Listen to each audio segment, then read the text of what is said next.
Greetings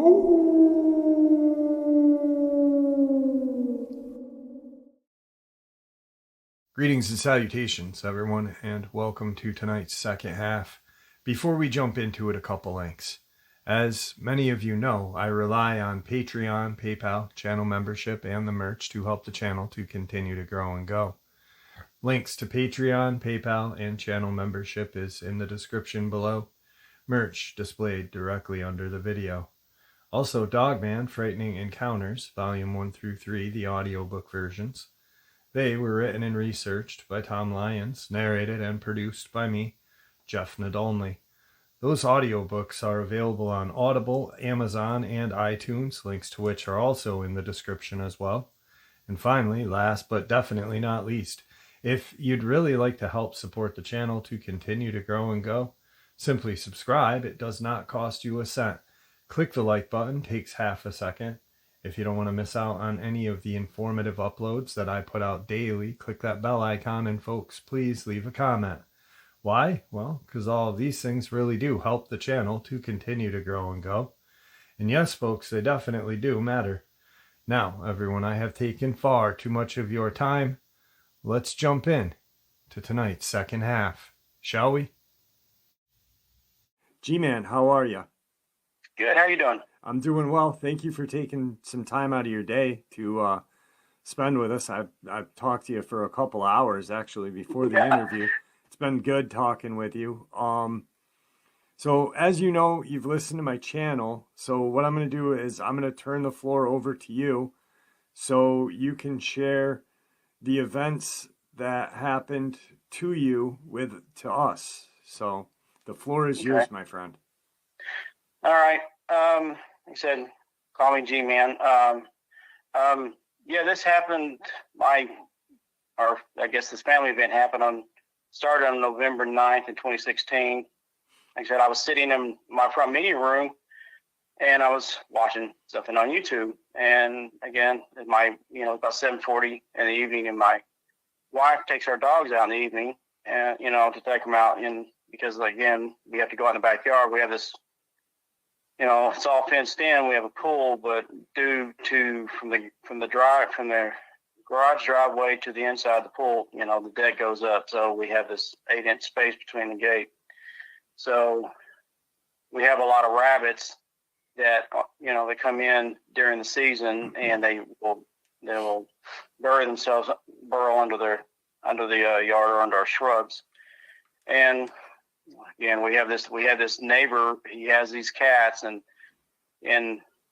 they will come up. They know exactly where the rabbits are. They can find them when they come in there, and they'll sit there trying to hunt the rabbits. The only problem is when my dogs come out there, they will either chase the cats or chase the rabbits, and they chase the rabbits into the pool, or hopefully now and then just chase them outside the yard, and we have to stop them before they go try to get out from underneath the gate. Right. So that's why we have to go outside. I know that sounds weird. You have to go outside. Oh, you have a fenced-in yard, but yeah, that's why we have to go outside. So anyway, so I'm in the room and my wife starts yelling my name and panic, and I'm like, oh God, and, I got to go out and break up the dogs and the cat, so I go out there panicking, like, oh my God, I got to break this fight up, what's going on? And instead of my wife out there, trying to break up a fight between a cat and my dogs, or trying to pull a rabbit out of one of my dogs, as a play toy, Mouse as a play toy. She's staring over onto the left side over at my neighbor's roof, or at least I think it's the roof. I look over there and I'm like, what are you looking at? And I'm like, to myself, I'm saying that. And then I look over there and I'm thinking, okay, I'm going to find some kind of, raccoon or something on the roof. Well, it's not a raccoon. I see this cylinder looking craft. I guess a UFO unidentified object, and it's just hovering about 20 or 30 feet above the house. And it's a 2-story house. And it's, it looks like it's on, it looks like it's on fire. I mean, literally, it looks like it's on fire. It's got 5 appendages sticking out of the rear. So I'm considering that the base. I don't know. but there's these 5 appendages or legs sticking out the rear. Now, when And you it's great. Go when ahead, you I'm sent sorry. me the encounter, you kind of you said kind of like tentacles, but were they Oh, kind I'm of sorry. like They're appendages. Yeah, like legs. I'm okay? sorry. So they were kind of like landing legs. Is Yeah, that like landing legs. okay? Okay, Exactly. There are 5 of them. okay. I'm so sorry. No, If it's cool. I just didn't understand I how. typed it up when I sent it. I typed it up right then and tried to send you my story. All So right. I meant to apologize if I messed up any. No, it was great. I mean, I didn't know if they were off to the side but they were landing legs. No, they were in the rear, which, like I said, I guess I'm considering that the base because there was 5 of them Okay. sticking out, and odd number, but there were 5. That's what I counted at least. I mean, this thing was standing in, it was stationary, hovering. Anyway, it was well, I consider phasing because it was changing from a bright orange to a dark orange to a reddish to a bright orange. It was, it was like it looked like it was on fire.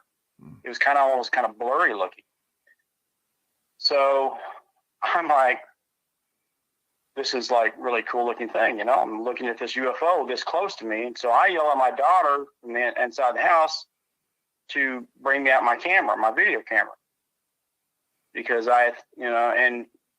she used to ask me where it is. I'm telling her, and so she's bringing that, and I'm telling her to hurry up.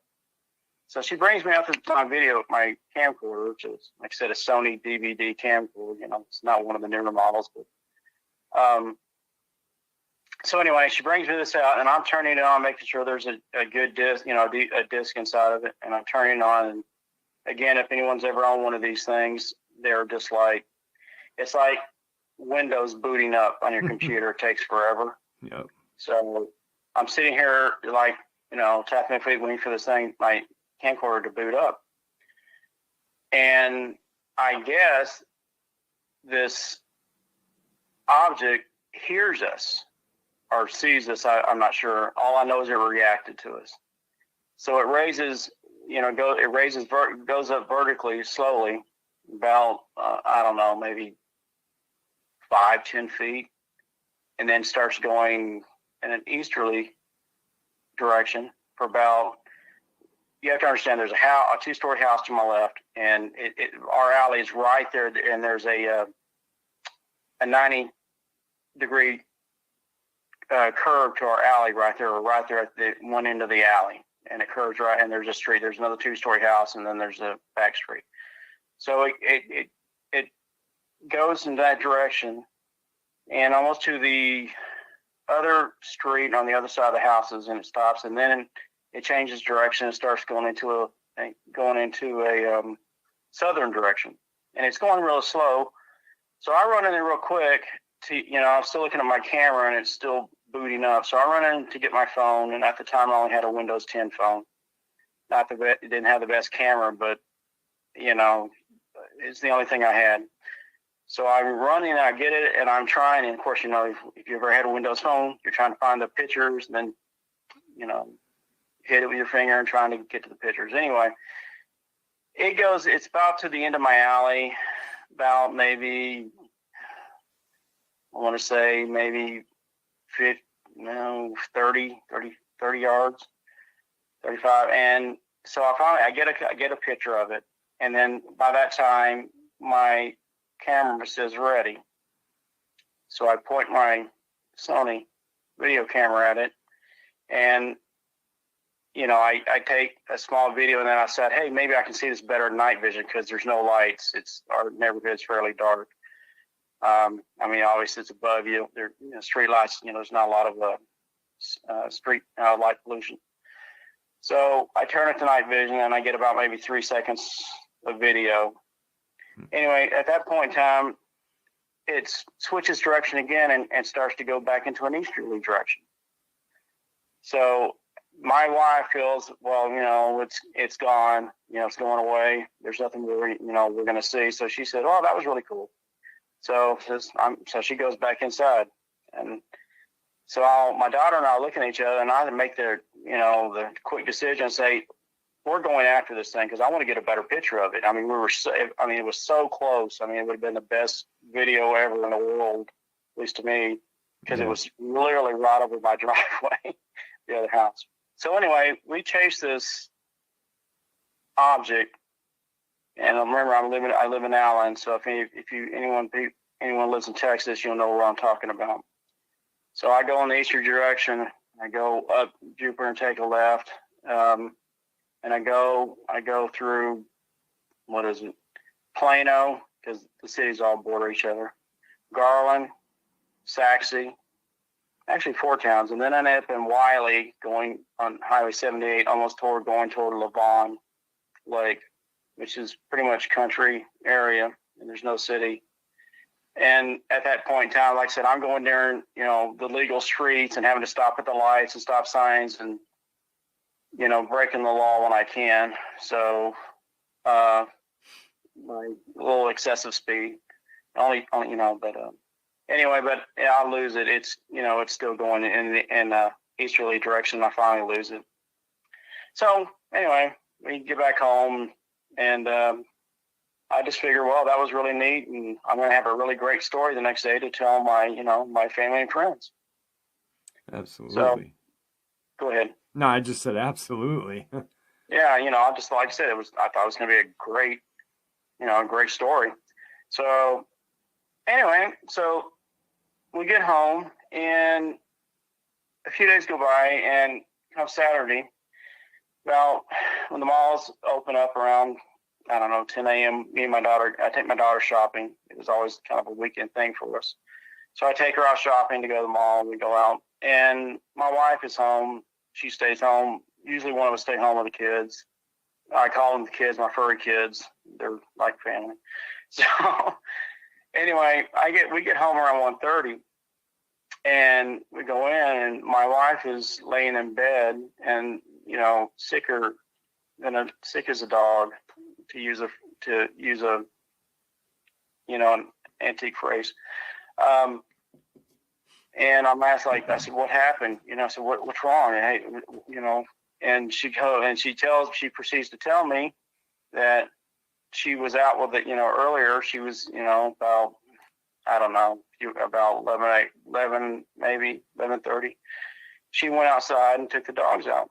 And now she's on the right side of our yard. And the other side of it, there's another 2-story house. And anyway, she's got the dogs out, and she, out of the corner of her peripheral vision, she's, kind of up. She thought she saw was a flock of geese flying over in a V pattern. So she looks up, thinking she's going to look at a flock of geese flying over. Well, instead, she sees this triangle-shaped, grayish-looking craft on another UFO. Identified object, but anyway, and she says why she looks up, she says it starts to vanish in front of her.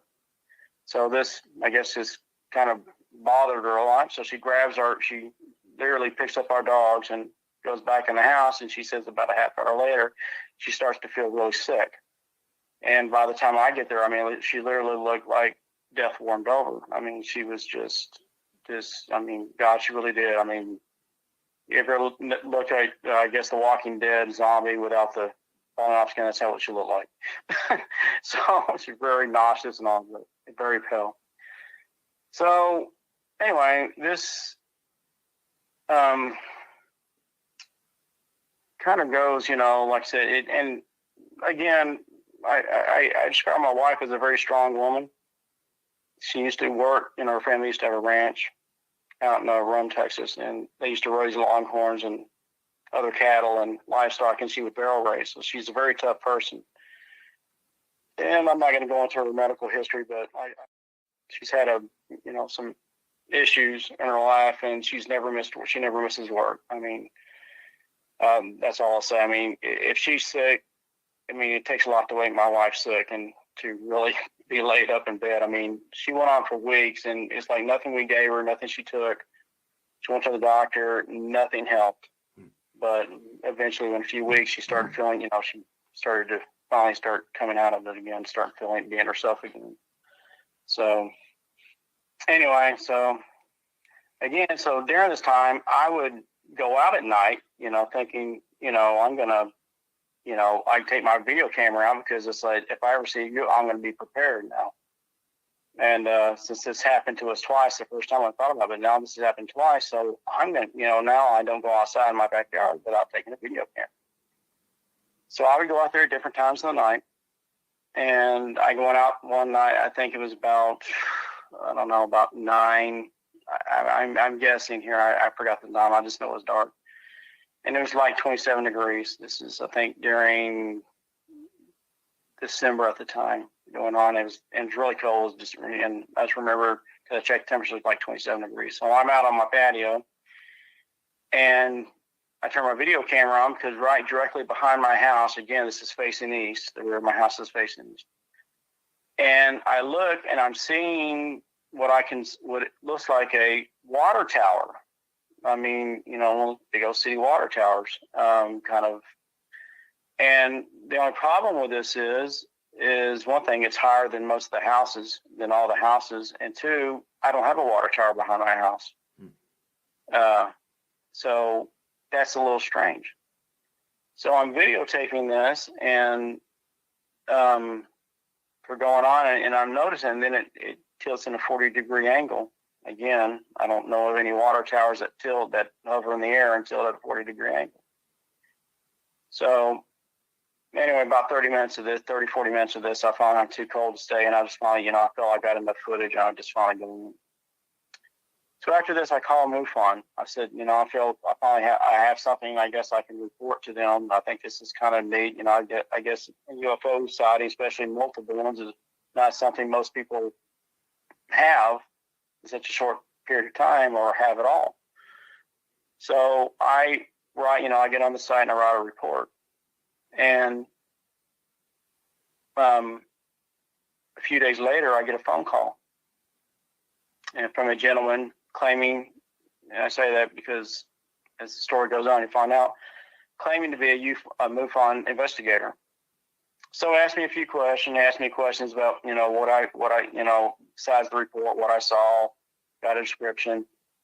And, I felt he was just, like I said, he was validating, if what I was saying was true or not. So he decided, and I told him, I said, I have pictures and I have video. I said, he said, so we set up a time during the week, and he comes over and he interviews my daughter, my wife, and myself. And during this time, I'm showing him, I show him all my video and everything I have. So he finds the video, and of course, during this time, he says, you're not the only person that has called in and made a report to us and has seen UFOs in this area. And I said, really? And which to me, it kind of elated me a little bit, because it made me feel like, wow, I'm not I'm not a crazy person. I'm not the only one, my wife and my daughter aren't crazy, and we aren't the only ones that saw this.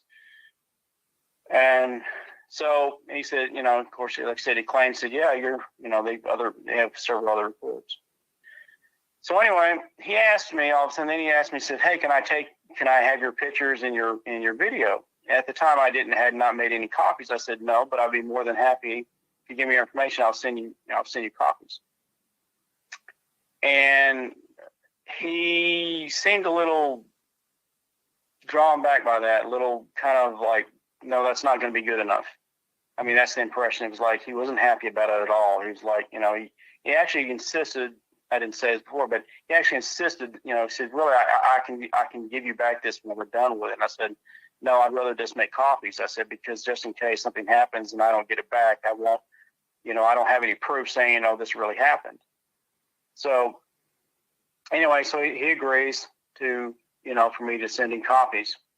And he also, then he says before leaving, he said, well, just call me if you have any other sightings, or you forgot, you need to, fill any gaps or anything, call me and let me know so I can fill out my report. I said, okay. So anyway,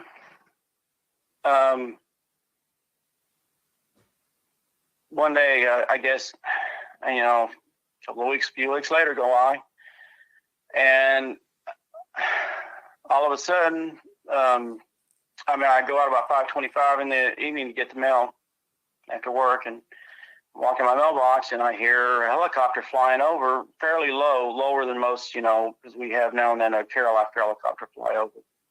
but this one's not flying in a regular pattern. And I look up, and it's not a care flight; it's a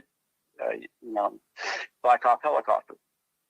So, and I was like, that's really odd, and it's flying directly toward me. It's coming from a westerly north, south, well, diagonal directly toward my house, from the north to south direction, kind of parallel to my house. Anyway, it's about 75 feet up in there and stops and hovers right in front of me. And again, I live in a very big, in a fairly big neighborhood. It's not a small neighborhood by any means, and I live in a, Allen, it's a big city. It's not like I'm in the country here. Right. So this helicopter's hovering above me, and I'm staring at it and looking at the pilot. And as you can see him at 75 feet, it's not too hard to see him. And he stared at me, and this goes on for about, he's at me, like I said, I could swear he waved at me, and then flies off. I'm like, wow, that was really different. So I go inside, I tell my wife, and she, I said, and she said, yeah, I heard that helicopter out there. She goes, that was, and I said, yeah. I said, he stopped, and it was and I told her, I described exactly what helicopter it was. And she said, that's really odd. And I said, yeah, it really was odd. I said, that's really kind of creepy, actually. Why is he stopping in front of my, front of me and hovering in front of me? So anyway, again, I call what I thought was a MUFON investigator. I leave him a message. Of course, again, I get no phone call. Then during, all of a sudden, around 2:30 at 3 a.m., I started getting flyovers every night by a military helicopter. I mean, you can tell civilians and the military. It's freaking sounds exactly just, it's the same thing as the Black Hawk flying over low. I mean, literally low. I mean, over my house every night. And I'm like, we can't sleep. And it's like they almost know we're about to fall asleep. They fly over, literally. And I'm like, this goes on for like 6 months. And, we're losing sleep over this. We're getting frustrated over this. We have no one to, call. It's not like we can call our police and say, hey, can you please, I want to file a complaint on this military helicopter. Can you please ask them, to stop flying over my house at 2:33 a.m. in the morning? Right. So anyway, during this time, I'm starting to stay up later and later because I know as soon as I fall asleep, here comes this helicopter is going to fly over my house again. So I want to catch these freaking bozos in the freaking act. I'm like, I'm frustrated. It's like, again, I don't know what I can do, but I just want to catch them. I want to, I guess, maybe take a picture and prove that I'm not, that we're not crazy. And so out of habit, and most people I'm sure do this, I go to the kitchen, I go to the refrigerator to get me something to drink. Well, before I do that, I have two windows in my kitchen, one facing north and one facing west. The one facing west is my front yard. Well, directly in front of my window is my mailbox, and it's covered. It's got bricks around it, seeing that. And so anyway, I look out the window because I always look out, kind of like a neighborhood watch thing. We kind of keep our neighbors keep an eye on each other's houses and keep people from vandalizing, at least we can catch them because it's happened a few times in the past in our neighborhood. So out of habit, I always do that. Well, I'm looking out and I'm looking, both sides of, I'm looking left and right. And to my left, I see what I thought was a coyote at the time, but it wasn't like a regular coyote. I mean, at the time I didn't know what a Dogman was, and I just thought it was this biggest coyote I ever saw. Anyway, it just walked past all the other houses. I mean, it's in the kind of almost in the middle of the street. There's no lights. I mean, there's low lighting on one side, on the left side, but it's low. It's not really bright. But in front of my house, there's no light. And we don't keep our front lights on. Maybe that's a bad habit, but we don't. And neither does my neighbors. So anyway, walks right in front of my mailbox. I mean, literally, it's right in front of my mailbox. And you can, I mean, its back literally walks up to it, and its back is level, if not maybe, I'm not going to swear on this, but a little taller than my mailbox. Top of my mailbox. My mailbox is like 4.5 feet, 50, feet tall, around 53 inches. I went out and measured it because I really wanted to know. And so anyway, it's this tall coyote, and it's gray. The reason I think it's a coyote because it's gray. And I didn't know at this point if it's a coyote. Is it a wolf? Because I don't know of any wolves in Texas, but I've never seen one. But it's the biggest coyote or wolf I've ever seen. And then I'm thinking maybe it's interbred, with a wolf, and maybe that's why it's so big. But it's gray. It's got really coarse fur. I mean, it's obvious even at the lighting. I mean, there's a little bit of lighting because they're on the right side of the street. There's the street lights, but so you can kind of see the ambience of the light. So you can, it's not completely dark. It's just not really lit. Right. But so I'm looking at this big, huge, whatever it is, and it's stopped. It turns to the window and it looks up and it stares at me. And I said in my previous story, in my notes, I said, I don't know if it was looking at me at first. It was just looking at my house, or it was looking for an animal. But I feel it saw me because it stopped. I mean, and it stared at me for like 15 to 20 seconds. I mean, literally we had a stare down. I'm looking at this thing and it's looking at me. And so I know it saw me. I mean, I got the blinds open, so it was pretty obvious it could see me. And it had these goldish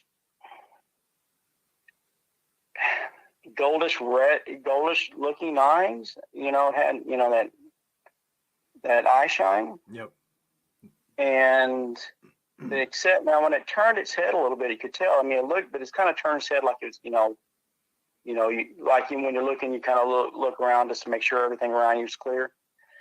And it kind of looked reddish to me. I mean, the eye shine turned reddish. Now, like you said, the problem with this is there's no direct lighting on this.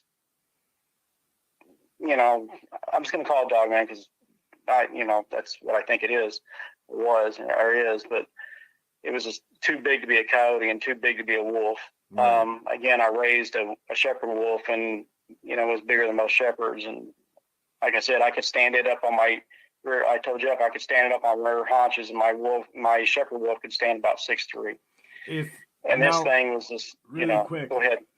Now, having had the experience with your dog, and obviously how big your dog was, and you could stand it up, and it was 6'3". Yeah. If this thing was to stand up, just an estimated guess, how tall do you think this thing would have been? Easily? Yeah. Minimum 7'5". Wow. Minimum. And the reason I say that is because my shepherd wolf was probably standing up maybe 2.5 feet, maybe a little more higher. Right. 3, from its haunches, 4 on all fours to its back. If this thing measured 4.5 feet, and I'm just going off just what I'm, is what I consider what it looked like, because it not only was it tall on its four, it was long. I mean, this thing was long. I mean, it was really elongated, and it was massive. I mean, its chest was really big, and it was long. So it was really kind of weird looking how long it was.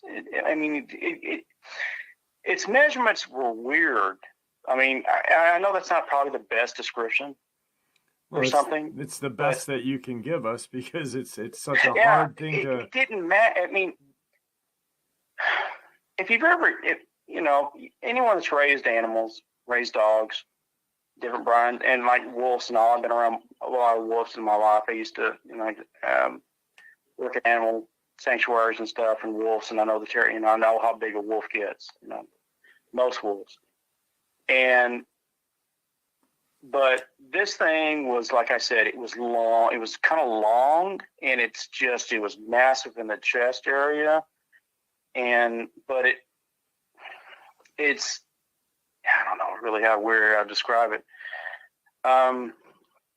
But it had a look like a coyote. The face kind of looked like a coyote, German Shepherd maybe look on its snout. Okay.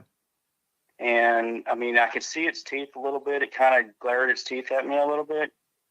Some people call it, I've heard, I've listened to some people call it a smile. Yeah. Or maybe it was growling at me. I don't know. But it wanted to make sure I saw its teeth. That's all I'm going to say. I'm not going to say it really like, rawr, it didn't growl at me. I never heard it growl. Right. It just kind of like it showed its teeth at me to like, it let me know I can see you. Now, with the length of this thing, yeah. Was there a tail that made it longer, or? I didn't measure the tail. I only used the body. Okay. So that was the question you asked me earlier. It did have a tail. It did. Okay. Yes, it did have a tail. It wasn't a long tail. Mm-hmm. It was kind of let's see.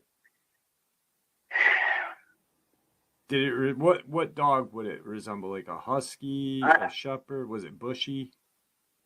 It was. You ever seen Pomeranians? How bushy they're kind of messy their tails get when they get kind of bushy long. Yeah. I mean, when they're not trimmed. It was like it was like a kind of a unkept tail, maybe about. I mean, I really didn't measure his tail. I'm trying to remember it, and it kind of, because maybe a foot and a half, maybe two. I can't really tell you. I wasn't really paying attention to his tail. That really wasn't my big thing. All I know is it had a bushy tail, and it had that same coarse, crappy-looking fur, like it needed a bath, like it hadn't been brushed in forever. Right. And, but that's what the tail looked like. Okay. It wasn't like super long by any means. It was just kind of bushy. Like I said, it reminds me. I have two palms, and it just looks like a palm tail that hasn't been combed. It hasn't been combed in a few days. It's just kind of really unkept looking. It's bushy, but it's not super long, but it's not super short. It's not a stub by any means. It's long enough to know that there's. I mean, like a foot, maybe. It's just for its size body, foot, maybe a little longer tail. Not the biggest tail. It was just bushy and unkept. Okay. And like I said, it looked like it needed a bath. I mean, that's the only way I can describe it. I don't know how else to describe it. But like I said, I mean, I was looking more of its, the girth around it. I mean, it was like this freaking. I want to say it's like that. That. Werewolf in London girth, that wolf they had, how fat it was around the chest, how big it was around the chest. Right. I mean, that's the only way I can describe. I'm not going to describe it as something else because I didn't know. I'm saying because all I saw was the 4/4s, and it was just this big wide chest, and that's all I can. That's the only way I can describe it. It was this big freaking wide chest. These kind of big arms. I can't tell you if they were muscular or not, because, like I said, it's looking at me at the time. And in my mailbox, my mailbox is kind of in the way.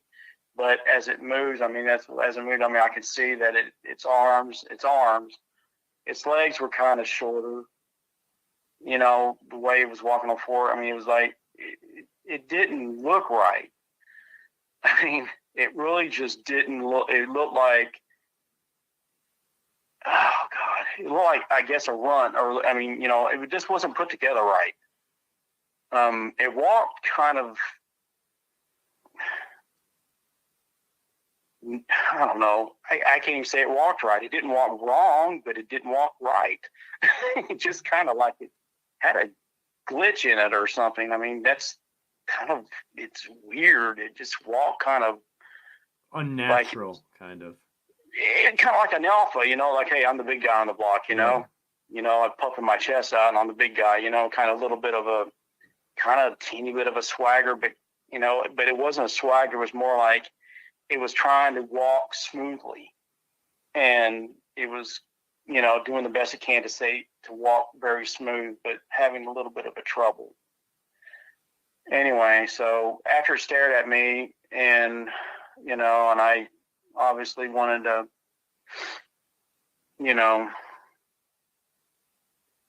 I guess, I don't know, have an accident. I mean, that's really, my stomach almost felt like it was falling out. Right. I mean, it felt, my stomach dropped. I mean, it was like, my mouth dropped. I was like, I'm staring at something that doesn't look like it should even exist. That's all I can put it. It's like I'm looking at this thing that just looks like it doesn't belong. Right. And I don't know our standards of normality, but to me, I've never seen an animal like it. That's all I can say. Yeah, I don't think there is a standard of normality with these things. Just like Yeah. you and I were talking, I can't, and I've tried to, talk to a couple of other people and tried to explain exactly how what I saw moved, and it's a very hard thing to explain because there isn't a word that we have to explain. Yeah, exactly. I can't explain to you how it walked. It walked odd. I mean, it walked like it was trying to make an effort to walk smoothly. Yeah. But it was having trouble Yeah. walking smoothly. And I guess this is, like I said, after it stopped looking at me, and after it gave me that look, and it just, and I'm sitting there trying to, of course, you analyze this stuff after you've gone through it, and you can think, but, it just turned to me like, you're not worth my time anymore. I'm just going to walk off. And it walked to the end of the street, turned right, and that was, and walked down the street, and that was the last I saw of it. But what got me about the whole thing, besides how creepy, scary it looked, I mean, I'm going to say that, and I've been around animals my life, and I'm not scared of any animals, but that thing scared the bejeebus out of me. I mean, to this day, I won't go outside at night, check my mail, or go work in my garage with a door open without carrying, at my side. And I know I maybe shouldn't be saying this, but I walk out to carry mail. I carry my 9mm with me. Yeah. Or if I'm in the garage, I have a assortment of, pointy weapons, or my 9mm with me. So, and nothing leaves my side too close, because and this is years later. So, that's how nervous this thing had made me. I mean, I will walk, the first thing I do when I walk outside, I look around, I get to the front, right where my roof, I look on my roof, I run to my mailbox, I get my mail, and I run back. And if it makes me some kind of a chicken, then it makes me a chicken. But I personally don't ever want to run into this thing in person.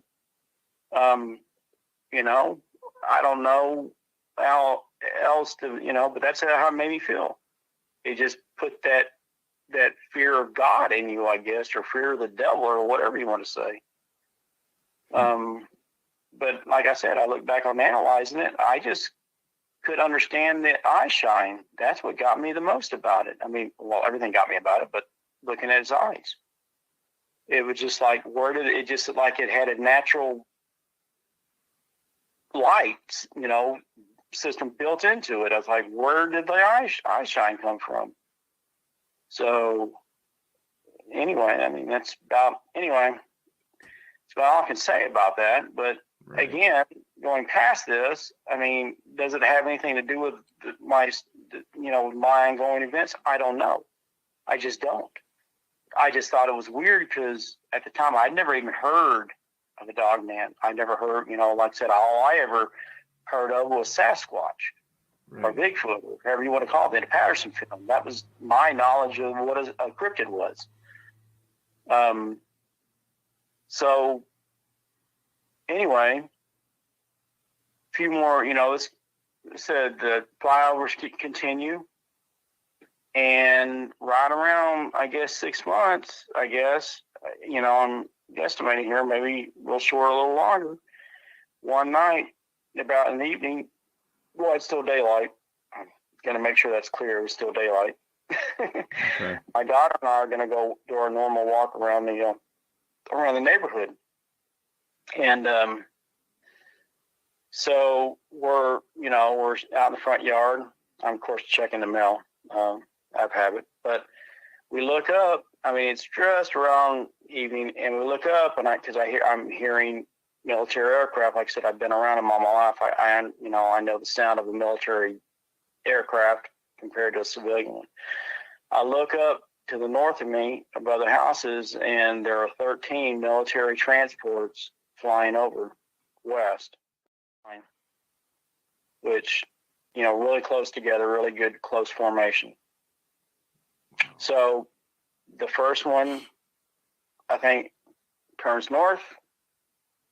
The second one goes, I think goes straight. The other one goes south, and I guess the pattern repeats itself until the end one. So, excuse me if I got the direction wrong. I'll just remember each one went a different direction until the last one. So after that, I got no more flyovers. Nothing, again, thinking, wow, that was nice. All this is over, right? Well, that's what I thought. I said, everything's returning to normal. Well, about a little bit after that, I get a phone call from MUFON. And this guy is saying, hey, I'm sorry I got, it took me so long to get back to, to get with you about your report. We've been really backed up. I'm just going to tell you what he said. And I said, and he proceeds to ask me questions. And I tell him, I said, I already had a MUFON investigator come out and talk to me. And I told him, I went on to explain, I said, the events that, I showed him my pictures. I showed him, I did an interview with him. Me and my family did. I showed him my video. I told him, I told him that he wanted it, and I didn't give it to him. Then I proceeded to tell him all the events that transpired after that, excluding the mutated coyote or Dogman. I didn't tell him that. So I left that part out. Right. He proceeds to tell me, and again, I quote, says, I never heard of that person, and there's only one other person besides myself that investigates your area. At that moment, I get a little, one of those, you ever got one of like somebody just hits you with a brick, reality across your face, your mouth drops, and time stands still. Well, that was me at that moment. So I proceeded to ask him, and I said, well, then I said, if you're the only two, I said, who else has access to your files? And he tells me no one else should have access to our files. Again, I'm starting to freak out more, and I'm like, then I said, well, and I basically said, well, somebody does. I said, because somebody come out here pretending to be an investigator. And I said, I would like to know who it is. And if you could find that out for me. And he said, and he was very, cordial with me and, and giving. I mean, it's like you could tell, he's like, I could see he was kind of freaking out a little bit too. His voice was a little stressed too at that point in time. He says, I will find out and I will call you back. So, anyway, so that was, that was pretty much it in the story. And I never understood why we got harassed for all this time. I don't understand anything why my videos may have caused the events that occurred. You know, I mean, I was, just reporting what we all do things now. But I was just thought it was a neat thing that I got pictures of a UFO and some videotape. And I mean, but I'll never understand what exactly happened and why these events happened. It just always seemed weird to me. And again, like I told Jeff, I said there's a few other events, details I left out of the story, and for obvious reasons, my wife didn't want to bring up, but they do pertain to the story. But it's just I don't really feel comfortable talking about them publicly. Right. So, but anyway, that was pretty much it. So, that was my story. That's, I mean, when Go you ahead, and I Jeff. spoke for a couple hours prior to the interview, and when I narrated it, like I said, I skimmed through it. The title is spot on. Yeah. And then I narrated it, and as I was narrating it, I was like, this is all pointing to one direction for me. I think everything was just, it all happened for a reason. I think that guy came there, and this is just my view, to scare you. And obviously that didn't work. So yeah, but he never threatened me while I was there. He just wanted. The only thing I felt odd about is after he asked me for if he could have my stuff, and when I said no, I want to keep my originals, but I'd be more than happy to give you copies. That was the only time that I felt any tension from this gentleman. I mean, it's like he wasn't happy that I wasn't going to hand over my stuff right then and there. Now, was he dressed? How was he dressed? He was dressed in slacks and a dress shirt, short sleeve. Okay. In which, at the time, I mean, just a regular kind of casual dress. Yeah, khaki. Well, I'm not going to go on there. I'm just saying, he just, you could tell he had, kind of casual dress, just slacks and a kind of a dress shirt, short sleeve dress shirt. So, and wearing a watch. So yeah, that's about it. I mean, he looked pretty like you would never notice. Pick him out of a crowd. You wouldn't be able to pick him out of a crowd. He'd just be a normal. I mean, he was a little over, little overweight. Most people get kind of like the pot belly. Right. Yeah, a little bit of pot belly on him. But other than that, he wasn't, anybody that stood out. Yeah, so this is.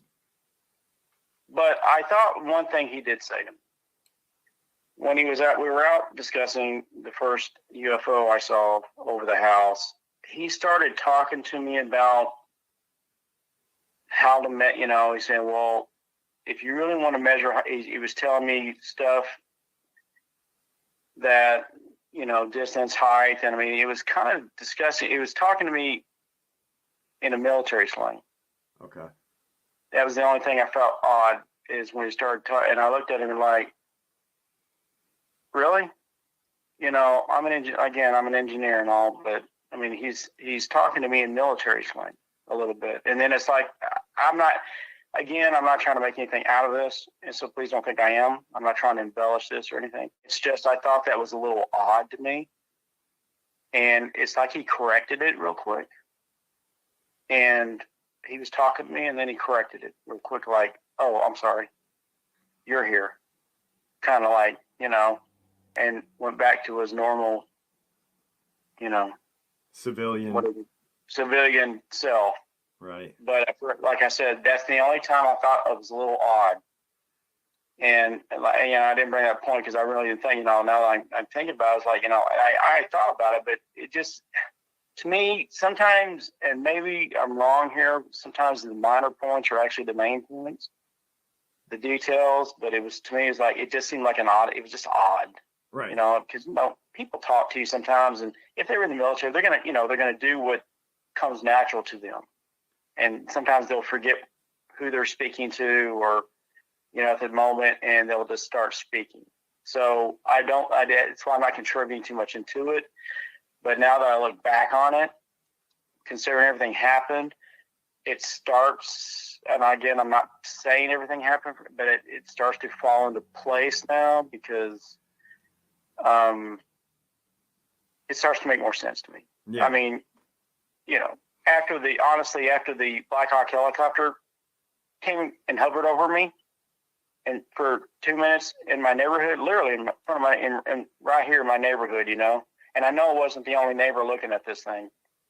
And, this guy is looking at me, he's hovering in front of me.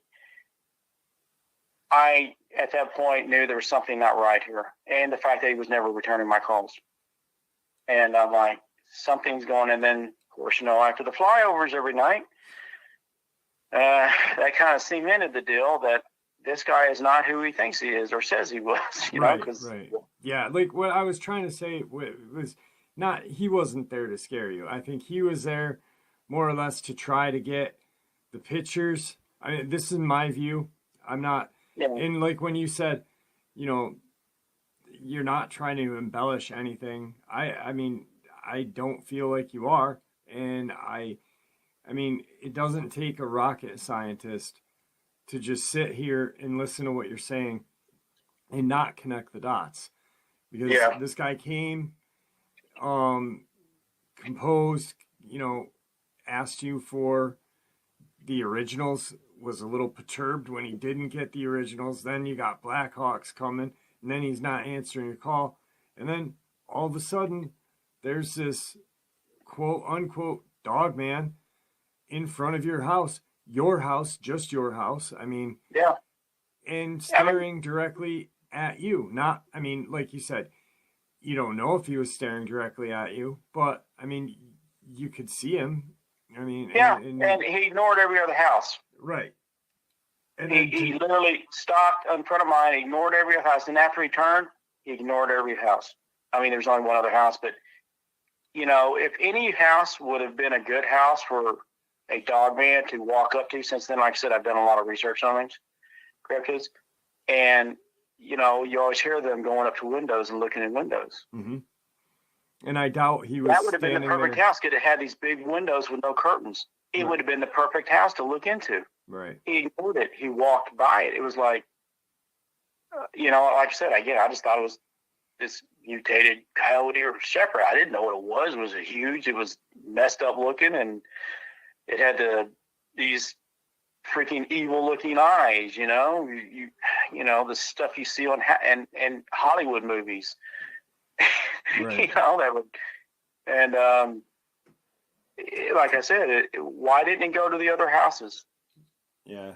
And I highly doubt that he was out in front of your house looking for the rabbits that hang out in your yard. No, it wasn't, because my neighborhood at the time had plenty of rabbits out, and it could have had plenty of rabbits. I mean, literally, we had plenty of rabbits in our neighborhood. I mean, our neighborhood is full of rabbits. There's if you were an animal or a coyote, you're never going to run dry with rabbits in our neighborhood, because it's just full of them. So, it's just, like I said, I watched it walk through all around all the other houses. And like I said, these houses, I mean, he could have stopped at any of these houses. He could have stopped at the one after. Like I said, it had no curtains there. He just walked right past everything like nothing was interested in. The only house that was interested in was mine. Yeah. And, and I don't know. Like I said, I don't know. I guess now looking back at it, I guess you can put, A plus B plus C, equals D, and put it all together. But at the time, I was just like, this just didn't make any sense to me. I mean, again, I wasn't trying to be, look at any, I was just living my life and trying to understand, why I'm being harassed every night by a military helicopter. My family is, we're not getting any sleep. We're being harassed. And it's like, I'm telling you, Jeff, it's like they always knew we're about to go to sleep before they fly over. I mean, it was almost I could say, and I will say this, not all the time did they fly over to, I mean, it was majority of the time, but most of, it's like when we just go to bed, they would fly over. Yeah. And like you said, there's no military bases in the There's in the none. vicinity. Like I said, the only military base I knew of at the time was in Grand Prairie, Texas, and it shut down. It was a naval base, and it shut down years ago. So, and I even asked this guy. They exposed the MUFON investigator, and he said there are no military bases in around my area, because that was the one question. Somehow we got into talking about all this, and he said there are no military bases around here. Because you hear UFOs sometimes going around military bases. It seems to be a thing about them. Right. There's a military base, you got a UFO, or water, you got a UFO. I mean, we don't have any water around except Levon, and that was way that was north east of me, so that I could understood why these things were one thing over my neighborhood, literally, I mean, over my neighborhood, over these houses. I never understood that. I'll never understand that. I mean, it's like, if I didn't know better, it was like, what do you call it, doing research? Yeah. That's the only thing that came over to me, came to me, is these things are doing research on people.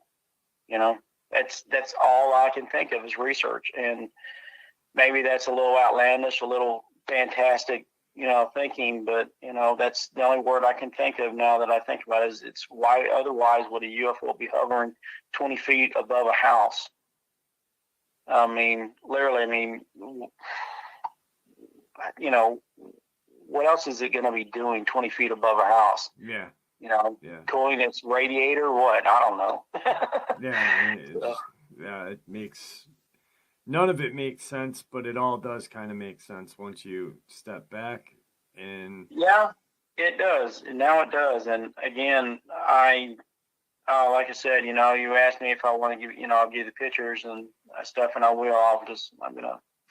I'm happy to share all that. I have no problem with it. I really do. I mean, it's just, when I reached out to you in the comment section, I never ever expected this bizarre of an experience. I mean,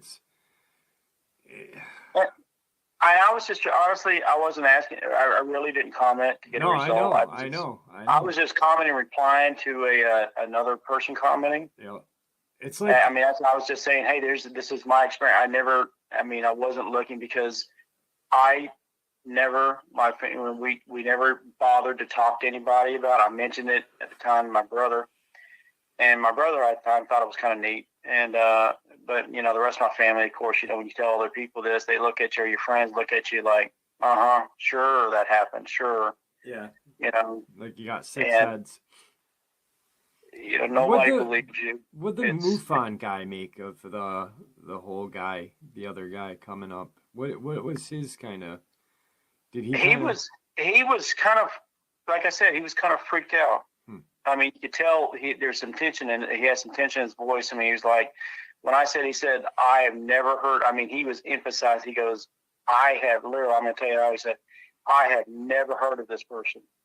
And he said, I and one other person, and, investigate your area. He goes, I've never heard of this person before in my life. He said, but I will check into this and let you know. Yeah, so, which he never found out. So, right. He never found out who that person was. So again, that left me with the question, with the one word question is like, why, what did I do to get this type, this type of attention? What did my family do? All I did was freaking we walked out, my wife walked out to take the dogs out. We witnessed something, and then again, she takes the dogs out, she sees it while I'm gone. Then I see the third one, it's like, okay, maybe I wasn't supposed to see something, but if you don't want someone to see something, then why have it in an area so they can't see in a city, where people can witness this stuff, Yeah. What's your point? I mean, what did I videotape? I haven't looked at my videos in a long time. I haven't really looked at them. Maybe I missed something because, maybe I did. Maybe there's something there I missed that they want to see if I caught. I don't know. Again, this is speculation on my part. I can't say, either or. I don't know. I'm just speculating. Again, I guess before I sit, I give you the stuff, I'm going to look over it one more time and see maybe there's something I missed. Maybe there was something they were trying to hide that they were afraid I might have. Because like I said, the first guy who I thought was an investigator, he looked at it. That's why he wanted this. He said, can I take this stuff? And, like I said, he wasn't happy when I said no. So he saw something. First he tried to sit there, especially the one with the water tower. He said, oh, that's just a water tower. I said, just keep watching. And then the water tower tilts at 40 degrees, and then an airplane flies, even with it. Oh, he goes, that's not a water tower. I was like, no. And then I think you'll see something flying around from the back of it, coming around from the back of it. So you'll notice that in the video. So that's when he admitted that's not a water tower. And plus, I told him, I said, you can drop back there. So I have no water tower back that way. There's no water tower facing behind my house. So. Yeah, I mean, and like you said, okay. If you want to say something weird, that was weird. Yeah, yeah. And not only like when me and you were talking, not only was it at an angle, but there was also an airplane flying. Yeah, and believe it or not, he was trying to convince me. He thought I tilted my camera. And like, even if I tilted my camera, it's not going to tilt the image. The image is still going to be there. Right.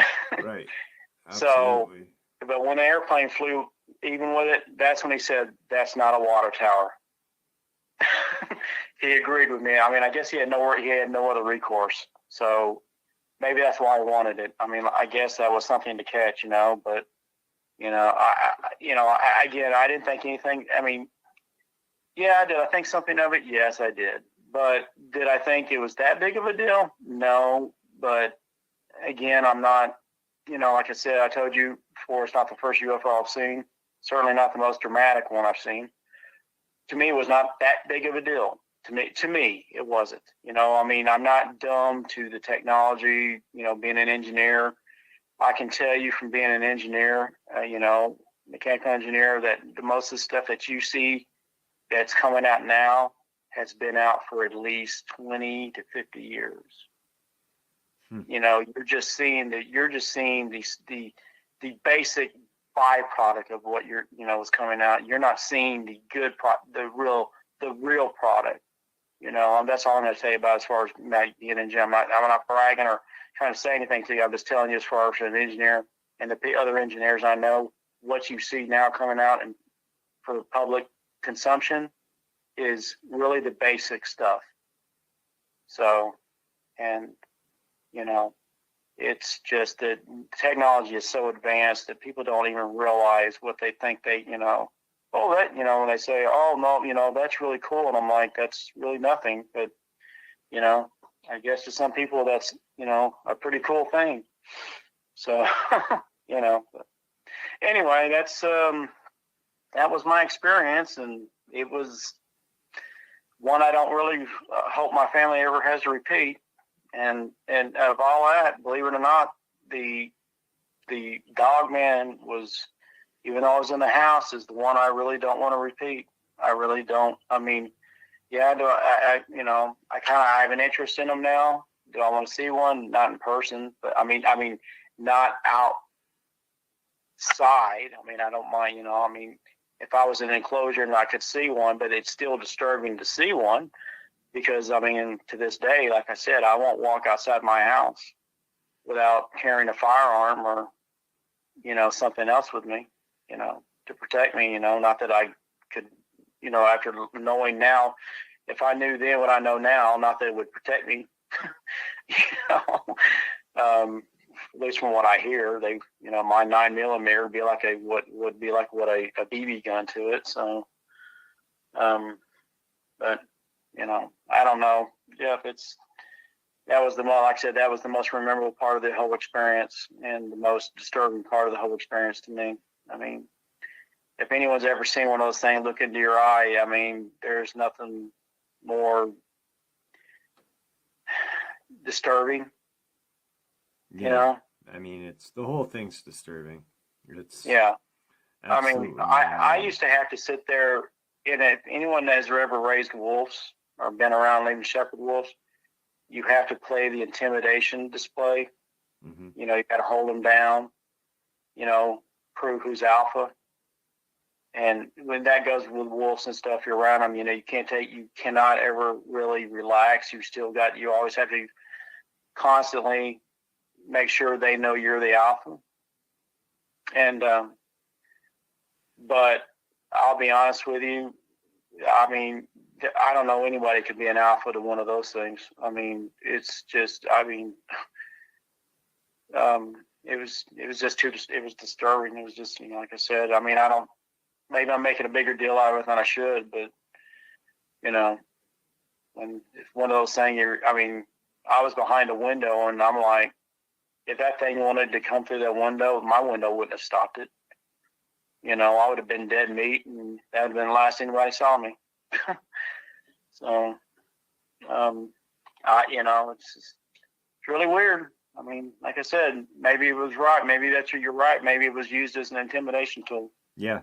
I mean, that's the only thing that I can come up with. And that was just from reading it, not even being there and experiencing it. And I mean, as you know, and you heard the narration, I was dumbfounded at the end. Like, I couldn't quite wrap my head around how obvious they were by what they were doing. Yeah. It's like, the government does things like that purposely to just Well, honestly, it worked. Wow. It literally shut me up. I mean, I have not shared any of my stuff.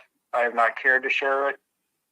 I will now and then now and then said, oh, I saw one of these, but I never shared the UFO stuff to anybody. I mentioned it to my family, once or twice, and they blew me off because like most people, if they don't see it for themselves, to them it's not a big deal. So, right. They didn't, they never understood what my wife and I went through. And again, details not publicized. I talked to you about. Yeah. I mean, I really want to say it, but for my wife's, sake, I'm not going to say it, Yeah, absolutely. I mean, it's the key thing on this channel is trust and, anonymity. So whatever you want to keep most people, to yourself, it's you. Yeah, you can kind of maybe get where I'm going, but it's just that, okay. Yeah, those details too. Like I said, it would probably draw the story and really seem in it. But in my eyes, because to me it's kind of an open letter, what really, about an ending to a story, what really happened. Well, I don't know, but I know you're right now. I agree with you 100%. I think it was an intimidation. It was all about intimidation. It kept me, shut me up, and it worked. At least for this many years, it worked. I'm just, I'm at this point where, why do I even care? It's like, to me, it's like there's way more, to me, interesting stories, people's, events that happen in their life than what happened to me. I'm not saying, I'm not, blowing my story, because by all means, it was very serious. And, the event, like I said, something I thought was just innocent turned into something, to a 6 or 7 month long, actually longer than that, again, harassment and of my family and our well-being. And like I said, I can't ever, to this day, I can't walk outside without looking over my shoulder up on my roof and, worrying. I mean, honest to God, I do not walk outside without this sinking feeling in my stomach, And, you know, I feel sorry for anybody that's seen one of these things and, you know, right in front of them in person. I mean, without something separating them. Even then, you know, because if that's what it did to me and I'm behind the kitchen window and it's outside there in my mailbox and it's staring at me, God, you know, I can only imagine the feelings somebody else experienced in person, you know, right then, you know, facing one of these things. I mean, you know, some people don't understand that you will, if you ever experience it, then you'll understand. Yeah. You know, Yeah. and, you know, I mean, like I said, that's all I can say about it. I hope it's over. Like I said, I'll share all the stuff. It's up to you if you want to share my pictures and video. It's kind of a boring, to me, it's kind of a boring video until the ending. And, you know, when I'm doing that water tower, because you watch this whole video and nothing really happens really until the end. Then you kind of start seeing things happening. To me, it's kind of a boring video. And that's how I treat it. Is like, well, that was interesting. You know, it's tilting at a 40-degree angle. You know, here comes this plane flying even with it. I mean, that was really kind of, you know, that was interesting to me, but it wasn't like, oh, wow, you know. But I mean, I don't know why it wasn't to me, I guess, but it should be. I guess that would be it. But to me, it was just not, I guess I just put it filed in the back of my mind, you know, like, maybe I don't want it to disturb me like it should be disturbing me, you know, especially having these things inside around my neighborhood this close, you know, this kind of close proximity, because really it opens the question is what's really going on, you know, and I would like the answer. I mean, what's really going on? What do they really want? What do they, you know, why are they doing? And I'm sure I'm not the only neighborhood, you know, these craft are flying over. You know, so that would make no sense. But anyway, I hope, you know, I kind of enjoyed the experience I had. Well, I appreciate you coming on and sharing it. Yeah, I mean, it's truly, and the interesting thing about all of this and other encounters as well is that now, once you got a visual of these things, you're now kind of obsessed with, you know, like finding out what the heck I saw. No, I'm not. Actually, quite the opposite.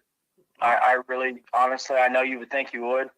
Now, the Dogman, yeah, I did say I am kind of interested in, because I that's want what to I know. meant with the Dogman. You're kind of obsessed. Yeah, that I do want to know. You're working on your truck for that and this. Yeah, and that, I'm designing. You know, I guess we can talk about this. I'm designing my Jeep to actually go out and research Dogman.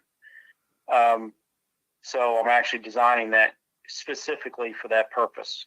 So, you know, I mean, I guess we can share that, but I am curious I do want to know about those. I mean, I really do want to know more about these things, because obviously, you know, even just from listening to you, and I've listened to, you know, other podcasts, and I've heard, you know, there's been a lot of activity in Texas, on the border, Oklahoma, obviously Mississippi, and all that surrounding me, you know, but they're becoming more and more frequent in Texas and central Texas, not just down South Texas or East Texas, but central in my area, in Denton, you know. Actually, I didn't tell you this earlier, but my wife, one of her coworkers, this is going near Denton, between Denton, up toward McKinney and going toward Denton in between. There's a lot of farmland. And he says one day he saw a big black, what he thought was a wolf, said it was a wolf or a coyote. And he said he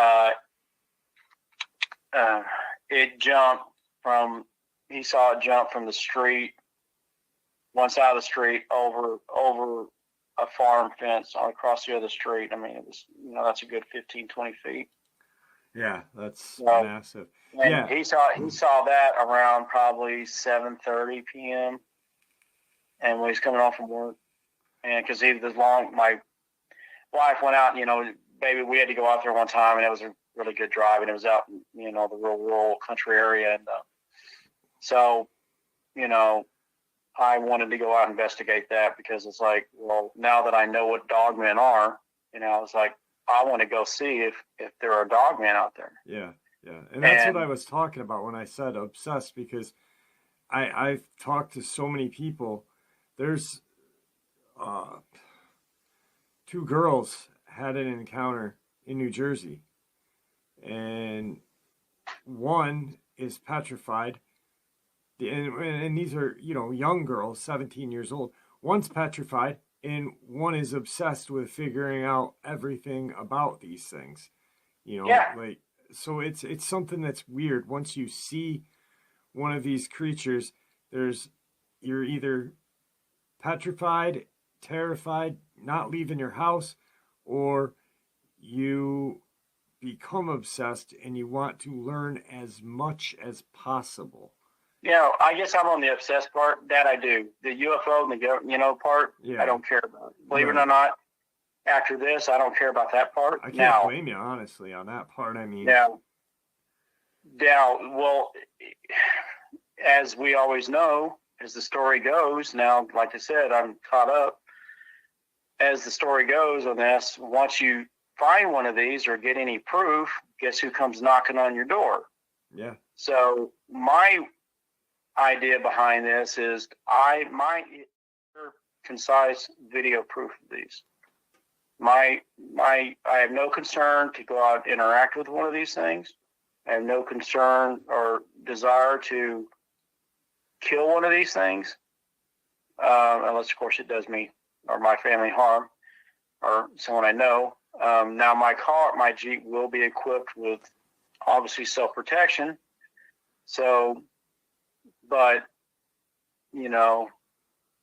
that's not my concern or desire. My only concern or desire is to get proof these exist. Yep. Research and to share it with the public, and get it out there the best I can, because the one thing I see is lack of, and it's not that people haven't gotten video or pictures of these things, but as you know, Google, YouTube, and other sites censor this stuff. Mm-hmm. And of course they come directly. Who did they come after? They trace the IP. So we've already got contingencies of how to get around all that. But my point is, I am obsessed to get to know these things, and that's my sole purpose, is to go out and research these things. And my vehicle is being built specifically just to do that. So, anybody wants to help, throw in some, that'd be great. Yeah, send me an email and I'll get in touch with you and we can figure it out. Okay. Kind of running out of time here. Don't hang up when we end the interview. Is there anything that you'd like to say to everybody before we end the interview? Be careful who you let in the house. But especially if you ever catch a video or do something and you call a place like Newfound and you invite somebody in your house, make sure verify who you invite into your house is who they say they are. Absolutely. Okay. Don't do what I did and just, blindly accept them in there thinking they are who they are. And because otherwise you may go through what my family and I went through. And I'm going to say this one more time. I know I feel like I'm repeating myself here, but there are details I left out of this story that Jeff knows that, that could possibly happen, that you don't want happening. So, that's my advice. And please be careful out there, especially if you ever encounter one of these dogmen. Absolutely.